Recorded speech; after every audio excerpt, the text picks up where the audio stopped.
It's more fun in the Philippines. Ang saya-saya talaga na nangyayari, no?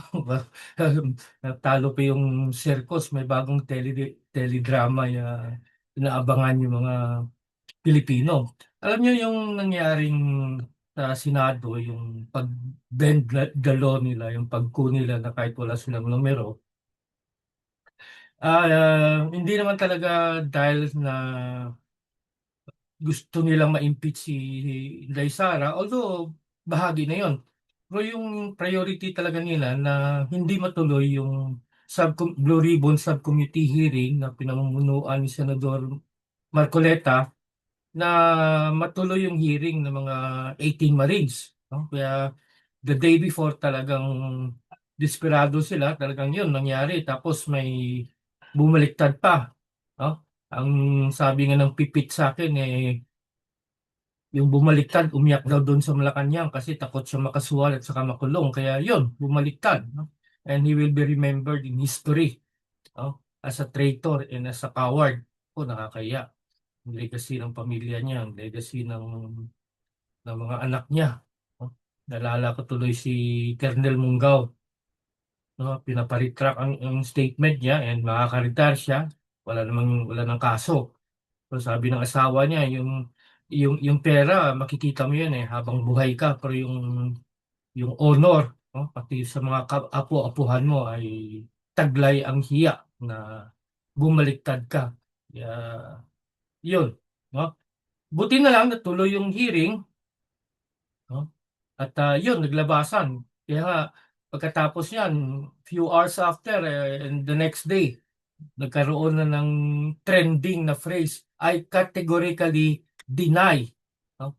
Sa denial nila, sa mga body language nila, sa eye movement nila, makikita mo naman malayong malayo sa body movements, sa eye movement ng mga Marines na nag-testify, no? Makikita mo talaga kung sino nagsasabi ng totoo. At saka Marines yun eh. At saka bago magsimula yun, nagkaroon pa ng another circus, si ano si Rimulya, hinarangan sila. Ano bang business niya doon? No? Sabi nga ni Senator Pia Cayetano na this is the Senate, this is my office, ba't tayo niyo kaming papasukin? Nakakahiya, no? Talagang ganoon sila ka desperado. Ngayon, what's next? For sure, baka may bumaliktad pa raw na isa pa, no? Sinabahan daw siya ng tatay niya na isang religious leader doon sa Malacanang. Ewan ko, hindi ko alam ang pinag-usapan. Pero sabi ng narinig ako, is the other weakest link eh.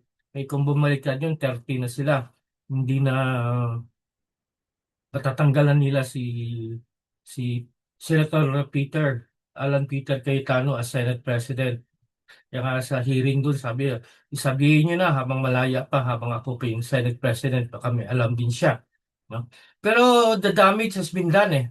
Wala na, nakapagsalita na yung mga Marines. At dinig ko nga, marami pa silang pictures na mga ebidensya, pero hindi nila inilabas na sakaling mag-deny, sakaling kasuhan sila, ayun, ilalabas nila as evidence. Ako, patay kayo dyan. No, deny pa kayo.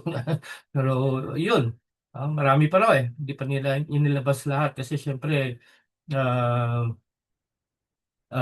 they did not put all their eggs in one basket. So far, ano kayang mangyari? So far sa armed forces, wala talaga maasahan. No? Mga tao talaga. Although ang armed forces hindi ati eh. Kung magkagulungan, baka mag-declare si BBM ng martial law. Pero sa tingin ko hindi niya kaya kasi hindi buo ang armed forces. Saka maraming generals ang galit kay Gibo. So hindi nila mabuo yan. Mahirapan sila kung mag-declare sila ng martial law. Baka yan pang trigger na maghati-hating armed forces. Although maraming top ranks sa armed forces nagsasabi na we either move as one or we don't move at all. No, ganon. Ah, ang mga Pilipino pagod na rin lumabas eh. No? Kaya tiis na lang ah, hanggang siguro na may dumating sa punto that something dramatic might happen na talagang ano tumindi pa yung galit ng mga Pilipino, lalo na ngayon kasi nagkataon pa yung gera sa Iran, naapektuhan yung ekonomiya ng mundo, lalo na yung ekonomiya ng Pilipinas. No? So, hirap mga tao, ito pa yung nangyayari, nakita pa nila na bilyon-bilyon ang ninanakaw, no? At ito, deny pa ng deny. Tapos yung isang senador, yung buhay niya, napaka-hedonistic, no? Mga babae, alak, pati yung anak niya. Ganon din, pareho sila. Pera lahat ng bayan yun. So, nagugutom ang Pilipino, galit ang Pilipino, tapos yun ang mga nakikita nila. So, parang it's building up eh. Ang armed forces, unpredictable kasi sabi ko nga hati, tingnan natin kung anong mangyari. Pero ito yung pinakamasayang balita na ibabalita ko sa inyo. From a reliable source,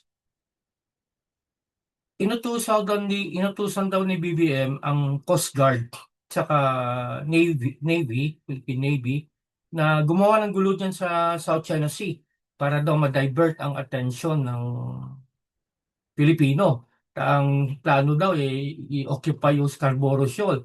Pag nangyari yan, gera yan. Tiyak yan. At tiyak ko, tunaw sila dyan. Hindi nga siguro aabot ng araw yan, tapos na yan eh. Ang nakakagalit ng dyan, para kung totoo man yan ha, pero reliable yung source ko eh. Kung totoo man yan, imagine, he will send this Coast Guard and Navy personnel to their death and plunge the country into war para lang matakpan ang korupsyon nila. Parang ano yan eh, wag the dog again eh. Nagagawa ng gulo para ma-divert ang attention ng mga tao. Sana wag naman mangyari yan. Pero pag nangyari yan, at may mga sundalo, mga Coast Guard ang nangamatay, ayun na yun. Hindi na natin mapipigilan kung anong iisipin ng mga taga-armed forces at saka other armed service. No? So I hope they will not do that kasi hirap na tayo sa sa ekonomiya natin, tapos may threat pa ngayon yung Chinese embassy kay Gibo dahil sa ginawa niya doon sa Singapore na they will stop the importation of Philippine goods to China. Tapos lalong gagapang tayo niyan, no? At yung mga workers, I think there are around 150,000 Filipinos working in China or more, no? So mawawalan ng trabaho 'yan. Ano bang sumpa ang nangyari dito sa Pilipinas? Pero parang FPJ movie lang yan eh. Pabugbog muna, pabugbog, pagdapang-dapa na sa kababagon, lalaban at mananalo. So tingnan natin. Sabi ko nga last time, maraming sorpresang universe, no? Sino magkakalang sasalita si Saldico, sino magkakalang lalabas tong mga 18 Marines, si Sergeant Orly, sinimulan ni Sergeant Orly Gutesa, sino magkakalang matutuloy yung Blue Ribbon hearing, sino magkakalang maging presidente si Senate President si Alan Peter Cayetano. So maraming very fluid eh. So abangan natin sa mga susunod na araw kung anong mangyari at saka sana may second hearing pa. Kung meron man, very good.